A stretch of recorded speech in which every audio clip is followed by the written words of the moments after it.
En conférence d'après-match vendredi 3 juin 2022 au stade de Yamoussoukro, Jean-Louis Gasset, sélectionneur des éléphants, a exprimé sa satisfaction.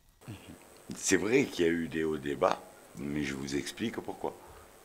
Les joueurs étaient en vacances et ils sont venus pour l'équipe nationale, alors qu'il y a 10 jours qu'ils ne se sont pas entraînés. Donc il ne fallait pas s'attendre à ce qu'on pétille. Mais sur l'ensemble du match, je trouve qu'on a mieux maîtrisé le jeu que notre adversaire. On a mieux joué au football, c'est ce que m'a dit l'entraîneur adverse. On s'est créé des occasions, on a tiré 15 fois au but, on a centré un nombre incalculable.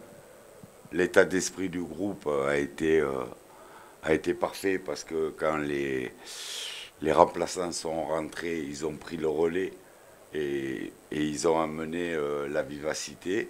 Donc moi, je suis satisfait. Après ce succès à domicile, la Côte d'Ivoire affronte le Lesotho le 9 juin 2022. Pour ce prochain match, le sélectionneur n'espère pas apporter de grands changements. Pas grand-chose. On aura un peu plus de physique. On pourra, je vous l'ai dit l'autre fois, c'est une revue d'effectifs. Je peux faire 2-3 changements parce que je sais que les joueurs auront du mal à jouer 1h30 encore. Donc on peut couper le match en deux pour un joueur et faire jouer 1 heure.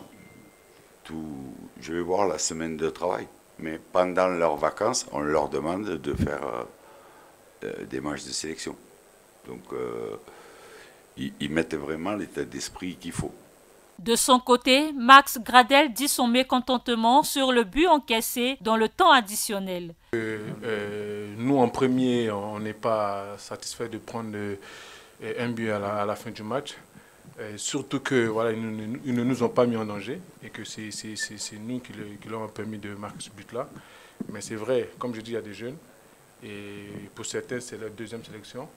Donc je pense que voilà, il faut encourager ces jeunes-là. C'est pas facile. Après, j'aurais compris si c'est un ancien qui refait cette erreur, ok. Mais bon, on est tous ensemble. Et s'il y en a un qui fait une erreur, il faut le protéger. Et c'est tout le monde, on est tous ensemble. On perd ensemble, on gagne ensemble. Et voilà, donc pour nous aujourd'hui, si on a pris ce but-là, c'est de la faute au groupe, à tout le monde.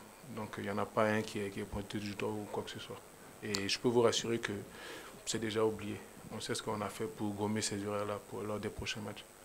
Même si la Côte d'Ivoire est qualifiée d'office pour la CAN 2023, Max Gradel estime que ces matchs n'ont rien d'amical. Moi, personnellement, je pense qu'il n'y a pas de meilleure manière que de préparer la CAN ce soir. Parce que vous savez, ces gens d'équipe-là, ils jouent leur qualif. Et nous, on sait qu'on est déjà qualifiés et c'est encore plus difficile de rester concentré et motivé.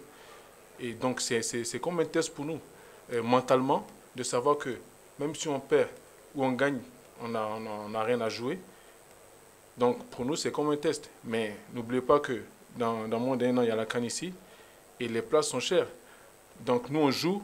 Chaque joueur joue pour gagner sa place et pour être là dans la liste finale du coach. Donc ce n'est pas des matchs, peut-être que vous voyez ça comme des matchs amicaux, mais je peux vous dire au sein du groupe et l'état d'esprit, ce n'est pas des matchs amicaux simples. Sinon, je pense que beaucoup auraient préféré rester en vacances ou chez eux. Donc je pense que c'est des très très bons matchs parce qu'on joue contre des adversaires qui jouent la qualif. Donc ils nous poussent jusqu'à des fois à nos limites. Il va falloir nous surpasser à chaque match pour essayer de donner le meilleur de nous-mêmes. Et puis connaissant notre public, on ne peut pas s'amuser à ne pas jouer sérieusement. Donc, après cette victoire, les éléphants sont attendus en Afrique du Sud pour affronter le Lesotho le 9 juin 2022 pour le compte de la deuxième journée des éliminatoires de la CAN 2023. Ange Kouadio.